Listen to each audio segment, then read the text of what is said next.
ভারতে যে বাংলাদেশ বিরোধী বিভিন্ন তৎপরতা চলছে, বাংলাদেশের উপ হাইকমিশনে হামলা, বাংলাদেশ বিরোধী প্রচারণা, বাংলাদেশের অভ্যন্তরীণ ব্যাপারে হস্তক্ষেপ, এসবের তীব্র নিন্দা জানানো হয়েছে। আজকে আমাদের যে ফ্যাসিস্ট আওয়ামী লীগ সরকার এবং তাদের দোষরাবাদে বাংলাদেশে যত পলিটিক্যাল পার্টি আছেন সবাই আজকে উপস্থিত ছিলেন।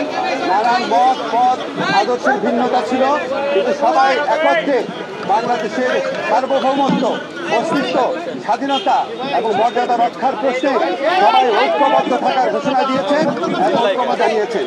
ওনারা এই সমস্ত আমাদের সমাজে এই সমস্ত বিষয়ে ঐক্যমত প্রতিষ্ঠিত হয়েছে।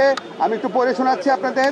প্রথমেই, ভারতে যে বাংলাদেশ বিরোধী বিভিন্ন তৎপরতা চলছে, বাংলাদেশের উপ হাইকমিশনে হামলা, বাংলাদেশ বিরোধী প্রচারণা, বাংলাদেশের অভ্যন্তরীণ ব্যাপারে হস্তক্ষেপ, এসবের তীব্র নিন্দা জানানো হয়েছে এবং ভারতের এই সমস্ত পদক্ষেপের বিরুদ্ধে বর্তমান সরকারের যে আত্মমর্যাদাশীল এবং সাহসী ভূমিকা তার প্রশংসা করা হয়েছে এবং সরকারের সাথে সলিডারিটি প্রকাশ করা হয়েছে।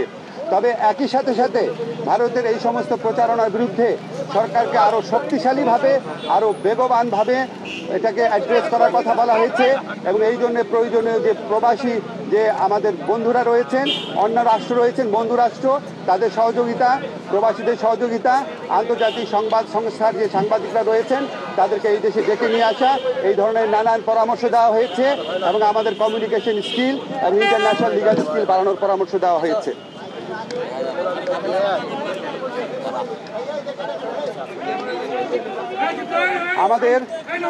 আমাদের একই সাথে সাথে ভারতের সাথে বাংলাদেশের যত চুক্তি হয়েছে গত 15 বছরের ফ্যাসিস্ট শাসন আমলে সেটা প্রকাশ করার দাবি করা হয়েছে এবং একই সাথে সাথে রামপাল সহ বাংলাদেশের জন্য ক্ষতিকর যে সমস্ত চুক্তি আছে সেগুলি বাতিল করার দাবি করা হয়েছে। বাংলাদেশের প্রতি ভারতের যে অর্থনৈতিক নিপীড়ন, যে সাংস্কৃতিক আধিপত্য প্রতিষ্ঠার চেষ্টা, অভ্যন্তরীণ ব্যাপারে নাক গলানোর চেষ্টা, সেটার নিন্দা জানানো হয়েছে এবং ভারতকে বাংলাদেশের প্রতি মর্যাদাশীল আচরণ করার, সৎ প্রতিবেশী সুলভ আচরণ করার আহ্বান জানানো হয়েছে।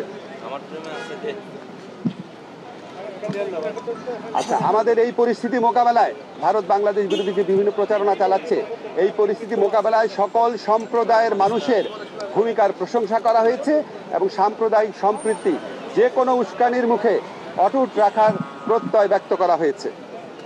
সবশেষে সবাই একটা জিনিস বলেছেন যে আমাদেরকে আর শক্তিহীন, দুর্বল, নতজানু ভাবার কোনো রকম কোনো অবকাশ নাই।